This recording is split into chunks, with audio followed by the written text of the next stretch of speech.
hrdzavé. M10 Pro Epoxy Primer.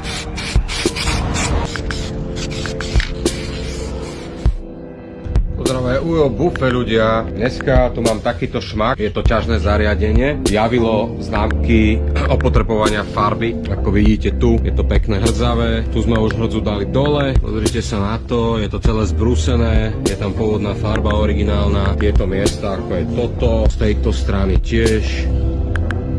Tak by sme si chceli toto ťažné zariadenie nastriekať, zrekonštruovať, zrepasovať. Pri tejto príležitosti by sme chceli použiť nasledovné produkty. M10 Pro Epoxy Primer, vynikajúca vec. Je to základovka, ktorou viete streknúť lampianske časti. Je to primárne určené hlavne na plecharčinu, akýkoľvek kov. Ja som sa rozhodol, že teda epoxy primerom a dáme na to čiernu 9/4. Zariadenie sme zbrúsili, očistili alkoholom, odmastnili. Nie všetky časti sú úplne dokonale odhrdzené, ako vidíte tu, ale primárne to, čo sa dalo, to, čo išlo dole, tá povrchová hrdza je preč a všetko ostatné ideme streknúť epoxy základovkou, následne ostrekneme farbou. Keby si niekto chcel vybrať, tak môže použiť aj iné produkty, samozrejme Antirus Primer M10 Pro. Primárne by sa dal použiť aj univerzálny primer alebo tzv. Rust Converter, zakonzervuje hrdzu, toľko k tomu.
Tak lidi, a takto vyzerá naše ťažné zariadenie. Takže není to až také špatné, pozrite sa na to.